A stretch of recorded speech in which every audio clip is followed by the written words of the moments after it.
has to just put up with this for a long time, for 600 years, until he fixes the mess.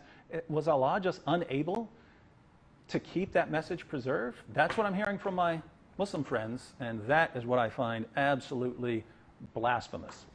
So David's presentation was very interesting. It seems that he was very well organized. He had his points in his laptop. He can just read them off very rapidly, and that was very interesting to see him do that. But in all of this, I find that there's a lack of critical thinking on the part of David, though he's very critical of Islam. But when it comes to examining his sources and trying to find out for himself who Jesus was for Christians of today, he doesn't have any critical thinking. For example, he has clearly agreed that the earliest writings were not the four Gospels that we have now in our Christian Bibles.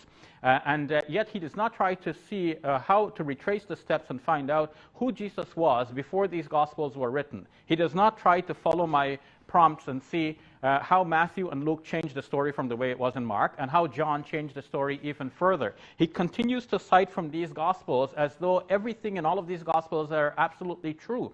And that shows an actual absolute lack of critical thinking. For example, he cites a lot from Matthew's Gospel, from John's Gospel, to show that Jesus was Lord of the Sabbath, or Lord of King David, or Final Judge, or he answers prayer, for example, in John's Gospel, or that he's with his followers always in Matthew's Gospel. But where's the critical thinking that says, let's go back, trace them over history. How did it go from Mark, where Jesus was obviously a human being, having limitations, sometimes he didn't know things, and how does that go to the extent that he's answering prayers in the Gospel according to John? How does it go from simple son to only begotten son? And what was there before Mark's Gospel? How was the story changed from the way it was before to the way it comes to be entered in Mark? How was it before even Paul? Because Paul's writings that we have now were written in the 50s and early 60s. And Jesus was set to be crucified in year 30 or 33. So Paul was writing some 20 years after the fact. What went by during those 20 years? Even the Gospel Q was written 20 years after the fact by some anonymous person. So the Qur'an is actually taking us back to that original phase, and I've shown the development by case after case. There's not one or two instances, but this is a continuing story. We see the development of Christian doctrine being reflected in the Gospels and being put back into the mouth of Jesus, as if Jesus was teaching what Christians arrived at in the later decades of the first century, especially as put now in the Gospel according to John. So we have to be critical and differentiate between wheat and chaff. David has to do this for his own sake, because if he wants to be a true follower of Jesus, he has to discover the true Jesus as he was and as he walked on the earth, not as later Gospel writers and preachers represented him to be. So when we see, for example, that Luke says that he is depending on witnesses, David actually did not quote fully what Luke said. Luke says not only the eyewitnesses, but also ministers of the word. So there were people who are eyewitnesses, and then there were people who preached the word. And Luke is relying on both. And we know how preachers bend things in order to prove their own points when they're making them. And we don't know who were these eyewitnesses and who were these preachers of the word that Luke was depending on. So all of this is majhul, anonymous. We don't know who are the authorities and whether they were inspired men or not. And Luke himself does not claim to be inspired. So we have to go back and look at these documents in a critical way. Now, was the God deceptive? In quoting the verse from the Qur'an that deals with the crucifixion of Jesus, David mixed in the commentaries as though it is part of the verse itself. But the verse does not actually say that somebody else was made to look like Jesus and put on the cross instead. This is a common commentary. It is a very classical commentary. It is almost ubiquitous in the ancient commentaries. However, the verse itself does not need to mean all that. The verse could simply mean that though the enemies of Jesus thought that they had crucified him, they did not succeed in their attempt to crucify him. It appeared as though they were succeeding, but they did not. And God rescued Jesus and raised him to himself, but they were in doubt concerning the matter. And we see the doubt that is expressed expressed in the Gospels themselves, and later Gospel writers trying to fix that doubt and convince us. The most convincing evidence is the one given in the Gospel according to John, again, the last of the 4 Gospels. So the story is developing, and the later Gospel writers are trying to fix the holes in the story. John tells us that Jesus was speared in the side, and if one wants to know what killed Jesus, one thinks, the spear thrust. But now we know that that's not historical. It is John's invention into the story, and the original story leaves a doubt that Jesus actually died on the cross. God wasn't deceiving the disciples of Jesus. The Gospels themselves say that the disciples forsook Jesus and fled.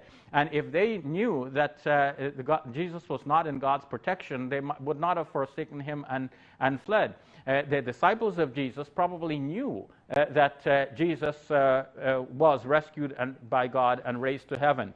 The Qur'an actually, in Surah 3, verse 54, says that God raised Jesus to heaven, and the commentary on that by Imam As-Suyuti shows that God actually showed the disciples of Jesus a vision of Jesus from heaven so that they can be solaced and be comforted, and they could know that God has actually raised Jesus. So in that case, it is not a Muslim belief that God deceived the disciples of Jesus.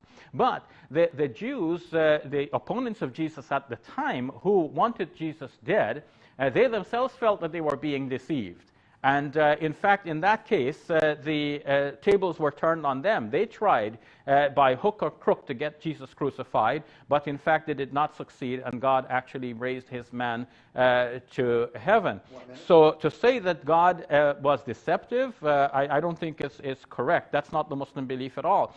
Moreover, when the Quran speaks about God making the disciples of Jesus victorious, there are various statements which David has actually amalgamated together, but taking them one at a time. Surah 61, Surah 61's verse does not necessarily mean that all of the followers of Christianity are, with all of their false doctrines, are approved by God. It's saying that the original disciples of Jesus, who were the Ansar Allah, the helpers of God, they are made victorious in a particular way. And then there could be another broader way in which Christians in general, believing in Jesus, are made to be more prevalent than those who disbelieved in Jesus and rejected him and tried to get him crucified. So neither was God being deceptive, nor was he aiding the wrong crowd. He was aiding the monotheists who, with their faults, were monotheists at the time.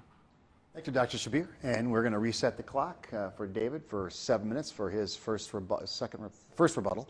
And we're getting ready for that clock, and we are ready to go in just a couple seconds, and you may start now.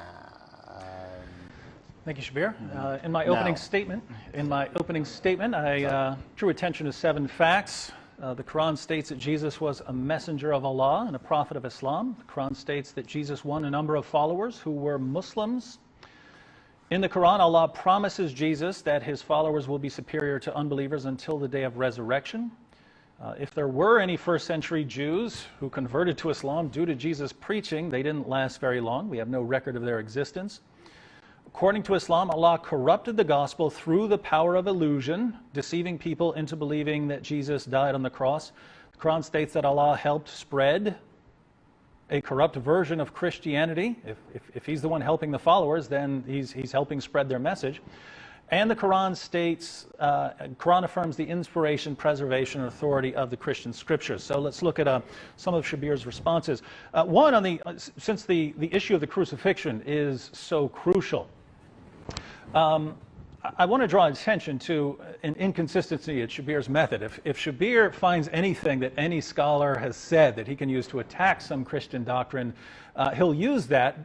But if there's a consensus among scholars on some issue and it disagrees with Islam, it's as if the scholarship doesn't matter. So let's take an example, Jesus' death by crucifixion. We'll go through some non-Christian scholars, and those of you who follow scholarship on early Christianity know who these guys are. Atheist New Testament scholar Gerrit Ludemann says that Jesus' death as a consequence of crucifixion is indisputable. Well, why is Shabir disputing it? John Dominic Crossan of the Jesus Seminar says that there is not the slightest doubt about the fact of Jesus' crucifixion under Pontius Pilate. Marcus Borg, another member of the Jesus Seminar, states that Jesus' execution is the most certain fact about the historical Jesus. Jewish scholar Pinchas Lapid concludes that Jesus' death by crucifixion is historically certain. Notice they're not saying, yeah, we have some reason to think it. They're certainly not saying, well, what probably happened is that Jesus survived and then was raised from the tomb. According to Paula Fredrickson, a convert to Judaism, the single most solid fact about Jesus' life is his death. He was executed by the Roman prefect Pilate on or around Passover in the manner Rome reserved particularly for political insurrectionists, namely crucifixion. And as everyone's favorite scholarly critic of Christianity, Bart Ehrman, maintains, one of the most certain facts of history is that Jesus was crucified on orders of the Roman prefect of Judea, Pontius Pilate. Notice, it's one of the most certain facts of history. It's indisputable. These are the things these scholars are saying with one united voice. Why don't these scholars matter now? Why is it only when they're saying something critical? But when they're agreeing with some Christian doctrine, their position is meaningless. Now, Shabir says that I've mixed Islamic commentaries with my view of the Qur'an. That's true, but it's commentary that goes back to Muhammad and his companions on the, I think, 9 of the earliest 10 versions of what happened at the cross. All involve substitution. There's one that just doesn't say. So this is, Shabir pointed out that this is everywhere in Islam. And so if that's the doctrine that became dominant in Islam, it seems that Shabir is doing something similar in Islam and Christianity. He's assuming that for decades, the people who are spreading the message just have no input, and anyone could come in and just change whatever they want, and that what actually gets down to us has nothing to do with the original message. Well, if Allah tells us something in the Quran, and Muslims later tell us exactly what he means, you better have some very good evidence if you go against that. Now, Shabir, he says that in response to whether God being deceptive, just keep in mind, he acknowledged that this is the dominant Muslim view. So according to the dominant, most popular Muslim view, Allah tricked and deceived people by making someone else look like Jesus on the cross. But then Shabir goes on to say, perhaps God allowed Jesus to appear to his followers to comfort them. Well, that didn't have the impact that God wanted. Didn't Allah know that they're going to conclude that Jesus rose from the dead? Because that's what they concluded. Let me go through some non-Christian scholars again on how certain it is that Jesus' followers became convinced that he rose from the dead. Gerrit Ludemann, it may be taken as historically certain that Peter and the disciples had experiences after Jesus' death in which Jesus appeared to them as the risen Christ. Bart Ehrman, we can say with complete certainty that some of his disciples at some later time insisted that he soon appeared to them, convincing them that he had been raised from the dead. Bart Ehrman again, it is a historical fact that some of Jesus' followers came to believe that he had been raised from the dead soon after his execution.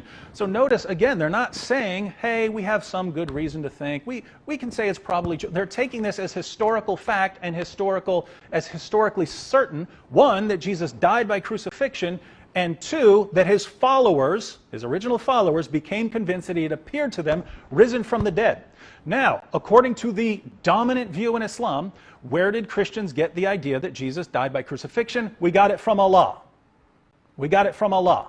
So that would be Allah making us think something that's completely false. And according to Shabir, where did Jesus' followers get the idea that he had been raised from the dead? They got that idea from Allah, who allowed Jesus to appear to them, knowing that they're going to conclude that he had appeared to them risen from the dead. He had appeared to them as the risen Lord. So where does these doctrines come from? You can't blame the Apostle Paul, ladies and gentlemen. You can't blame the Council of Nicaea. This is Allah doing things that he has to know. He has to know that these things are going to corrupt Christianity. And so Shabir says, I lack critical thinking skills because I'm not being critical of these sources. Well, that's not true. I'm pointing out what all of the sources have in common. All of the sources agree Jesus died by crucifixion. All of the sources agree that Jesus rose from the dead. All of the sources agree that Jesus is the Son of God. So here we're taking all of these sources that agree on these basic Christian doctrines, and I'm pointing out the fact that if all of these sources agree and they're all wrong, then Jesus was a complete failure. His followers were complete failures. God tricked people And Christianity was corrupted and God couldn't do anything to stop it because he's part of the problem. He's part of the cause of the deception. So if you want to say all of this has been corrupted, that's fine, but think about what you're saying about God and what you're saying about Jesus and what you're saying about the followers. It's not good, ladies and gentlemen, and this is Islam. Thank you, David. And we just got through our first rebuttal from each gentleman, each debater, and now we're going to give Shabir 5 minutes for your second rebuttal. We're getting the clock reset here.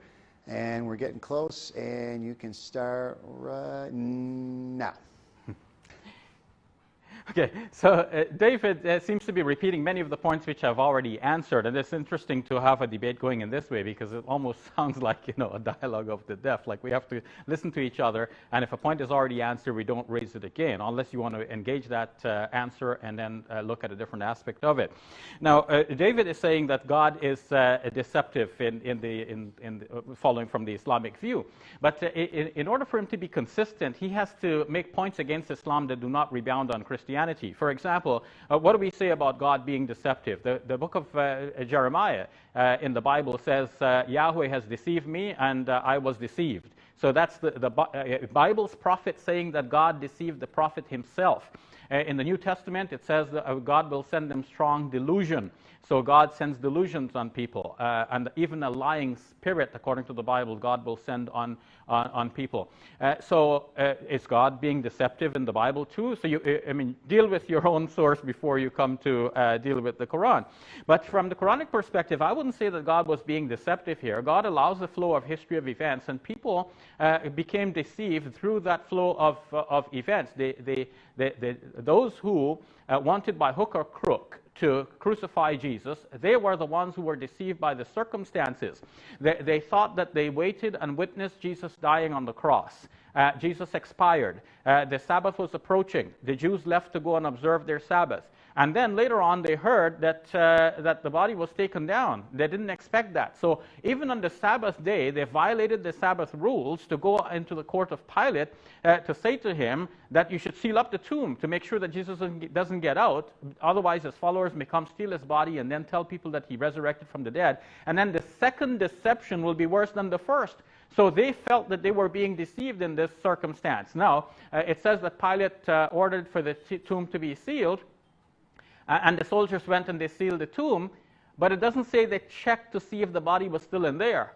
So the body could have gone missing even on the Friday night, and they're sealing an empty tomb. Nobody is said to have checked. So what we have is that in the final analysis, the story which was actually written to convince us that Jesus actually died on the cross and resurrected from the dead does not convince us once we examine it with a critical eye. And the best rendition of this is to say that God rescued Jesus and raised him to himself. David is asking, well, what does the Messiah accomplish? It looks like he's a failed Messiah in the Muslim view. Jesus failed.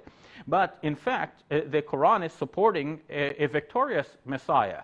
If we follow the biblical thinking on this, the Gospels represent Jesus as the Messiah, son of David. If he was the Davidic Messiah, then he had to sit on the throne and rule instead of the Romans. He had to actually drive out the Romans and seize power from them. But he never did that. Christians say, okay, when he comes back, he will do that. And the Jews are saying, okay, when he comes back and he does that, then we'll believe he's a true Messiah. But so far, it looks like he's the false Messiah. Because if he was to be the true Messiah, he had to sit on the throne. He didn't sit on the throne. He's a false Messiah. He hung on the cross instead. Christians say, but God vindicated him by raising him from the dead.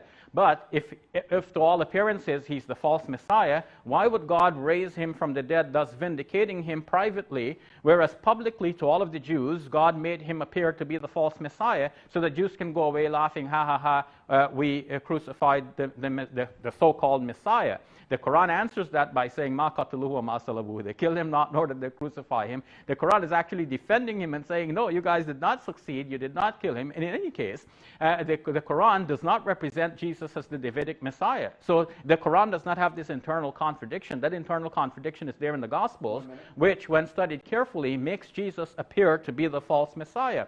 Now, why do I not agree with all of these scholars when they say that Jesus definitely died by crucifixion? These scholars are, I agree with them from a historical point of view. This is what historians have to say. But they're starting with the assumption that Jesus did not rise from the dead. E.P. Sanders, in his book Paul, says once we take into the consideration the idea that Jesus resurrected from the dead, we have to ask, how do we know he was dead in the first place? And that's the problem for Christianity. See, all these historical scholars, whether Ludemann or Crossan, they're starting with the assumption Jesus was dead and buried, and perhaps his body was eaten by dogs, and that's the end of him. No resurrection from the dead. Disciples may have believed, some of them, according in your own words, Bart Ehrman said, some of them, not necessarily all of them, but they believe that's not necessarily true. So from that perspective, he died, buried, that's the end of him. From the Quranic and Christian perspective, God raised him. Thank you, Dr. Shabir. David, we have 5 minutes for your second rebuttal. All right, now Shabir draws attention to deception of God in the Bible as if this would be a parallel problem. But I mean, if you actually read what Jeremiah is saying when he says, God, you deceived me, is he's convinced based on God's promises that God is going to rescue Israel. And then he finds out it's not happening. It's not happening. Israel is crumbling. And he says, God, you deceived me, right? Many Jews would have said the same thing. We thought we're going to be your people forever, and look what's happening to us. So not the same thing as God making people think that Jesus died by crucifixion and then making people think that he rose from the dead by allowing Jesus to appear to them, as Shabir claimed. Now, towards the end there, Shabir was making an interesting point about the Messiah and how this is a problem for Christianity, but not for Islam. This is actually a huge, massive problem for Islam just based on the word gospel, just based on the word Injil. Injil is a transliteration of the Greek term euangelion, right, which means good news. But in the first century, it had a particular meaning in its Jewish context, and in its Greek context, it's actually a technical term. In its Greek context, euangelion had two basic meanings. One, a new king had risen to power. So they would use this when a new Roman emperor took over, because this is the king who's going to bring peace. And when a huge military victory had been won. So, for instance, if they conquered the barbarians, the good news that peace had been brought to the Roman Empire by this victory. In its Jewish context, it referred to God returning to his throne, or God bringing his people out of captivity. So this is the use of the good news, the gospel, the euangelion, the Injil. Now, notice how all of those different meanings fit the Christian view perfectly. They all fit the Christian view, right? Jesus wins this huge victory over sin and death. Jesus is the Davidic Messiah enthroned. He says that all authority in heaven and on earth had been given to him. He brings his people out of captivity by his sacrifice for their sins. And now, again, since he is the divine Son of God, when he takes his throne, that is God becoming enthroned over Israel. So all of these meanings of the term Injil fit the Christian doctrine perfectly. Guess what? They don't fit Islam at all. How are people being rescued from captivity by the Islamic view? Through what Jesus did, through what he brought. What tremendous victory was won? Again, this is a military-like victory. What happened? What new king has been enthroned? None of this fits the Islamic view. And this goes back to the problem we've seen before. Allah just doesn't know what we mean by Son of God. Allah doesn't know what we mean when we say Trinity. Allah responds to all of these things, and even the very term that's used to describe the revelation Jesus brought doesn't make sense. Why? Because Allah doesn't know what it means. The author of the Quran has no clue what we mean by these basic things. And if the point isn't clear here, just imagine, my Muslim friends, that someone comes along and he claims to be a prophet, and he says, hey, I'm talking about the Quran, but the Quran is not something that is to be recited ever. You must never recite the Quran. The Muslim response would be, what are you talking about? The word means recitation. How can it not be something that's meant to be recited? You would think that this prophet has no clue what he's talking about because he doesn't even understand the meaning of the word. That's how it is with Allah coming and telling us, yes, Jesus brought the Injil. Oh, okay, so he brought us this tremendous victory about a new king being enthroned, releasing his people from captivity, and the Lord returning to reign over his people. None of that fits Islam. So I conclude that the author of the Quran had no clue what he's talking about. And by the way, going back to the point about the deception. Shabir is saying, God says that he can send people a delusion. Oh, of course. That's true in Christianity and Islam. The difference is in Islam, who's being led astray here? Who's being led astray by what Allah is doing when he makes people believe that Jesus died on the cross and then he lets Jesus appear to his followers? It's historical fact that Jesus' followers became convinced that he died on the cross for their sins and that he rose from the dead. That is a historical fact according to scholars from across the theological spectrum. Where did they get those ideas? According to Islam. According to Islam, they got those ideas from Allah, so it's Jesus' followers who are becoming deceived by what Allah is doing. David, we'll let you start. All right, well, the question before us is, was Jesus a prophet of Islam? According to our records, Q would be the exception. That's because Q was supposedly a sayings document. But everything that's actually giving us the history of Jesus, everything agrees Jesus died on the cross for sins, rose from the dead, that he is Lord, that he's the divine Son of God. So this is what we find when we go to all of our sources. And if we consider the Islamic response, well, we find that Allah is the one who convinced people that Jesus had died by crucifixion, by disguising someone, according to the mainstream Muslim view. Shabir is one of the few exceptions who says otherwise. But then we have that Allah deceives people into thinking, well, okay, he allowed Jesus to appear to his followers, but if Allah is all-knowing, he knows how this is going to be interpreted by Jesus' followers. They interpret it to mean that Jesus has risen from the dead. So belief in Jesus' death and resurrection are from Allah. So the only other thing we have is Jesus claimed to be divine as far as the core of the Christian gospel. So the core of the Christian gospel tells us that Jesus is Lord, that he's the Son of God. And the Muslim response is, well, there's massive corruption of text. Shabir wants to know what happened in these intervening years. Well, during that time, as any scholar of the first century can tell you, oral tradition was respected more than a written document, right? Give you a written document versus someone who's there telling you what happened. The person telling you what happened is much more respectable. And so this is the time when Jesus' followers are going out preaching. They eventually would write it down it would be written down in texts, but during the time of the apostles, they're going to go out and preach. So what's happening during this time? The apostles are going out preaching, their message is being carried on, and then that's the material that gets incorporated into the Gospels. If you say that by the time the Gospels are written, everything has been corrupted, what do you have? You are forced to say that these disciples were completely incompetent, that the true followers of Jesus who spread their message, that Allah just didn't protect it. The Christianity that eventually permeated the Roman Empire preached Jesus' death, resurrection, and deity. Where did those doctrines come from? The death and resurrection, those come from Allah. The deity from someone else, according to Shabir. But it's everywhere. And that means that all of the work Jesus did, it just didn't lead anywhere. He picked followers. They didn't get anything done. They just couldn't defend the message. What is the point? And again, compare this with the Christian view. God is completely victorious. Jesus is completely victorious. Those followers carry that message to their bloody deaths, refuse to back down. God is victorious from beginning to end. In the Islamic view, God does all these things, but can't protect it. Everything is corrupted. We need to wait 6 centuries for God to get something right. Blasphemy. Okay, we will reset the clock, and as soon as we do that, we'll allow Dr. Shabir Ally to give his 3-minute conclusion. And we are getting close, and you may start in just a couple seconds, and go right ahead. Finally, folks, as we come to the end of today's debating, let's draw together the strings of ideas that have flowed during this debate. Our first debate was about whether Jesus is the Son of God, and the second debate, whether he was a prophet of Islam.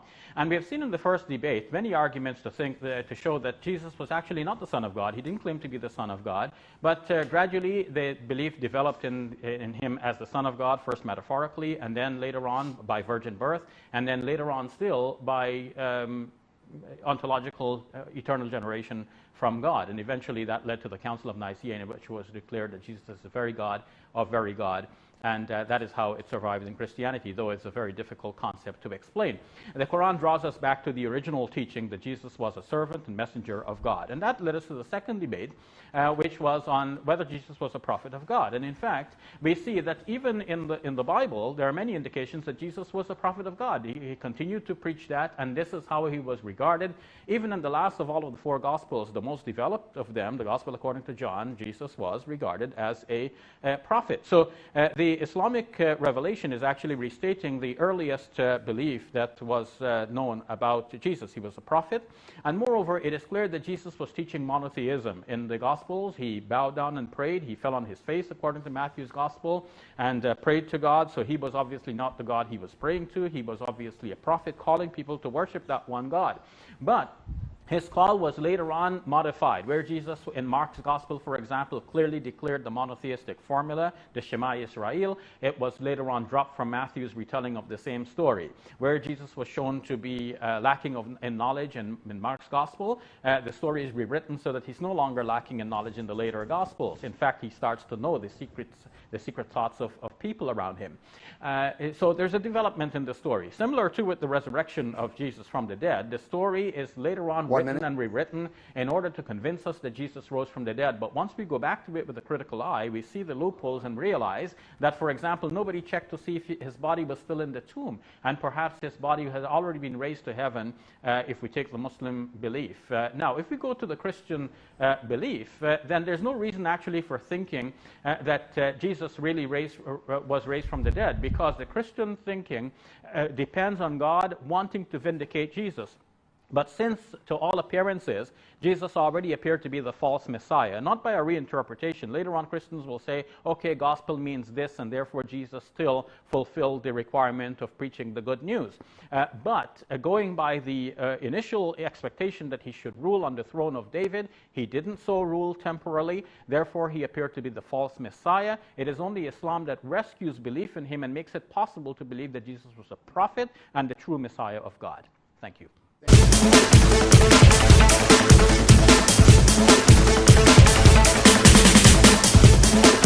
you.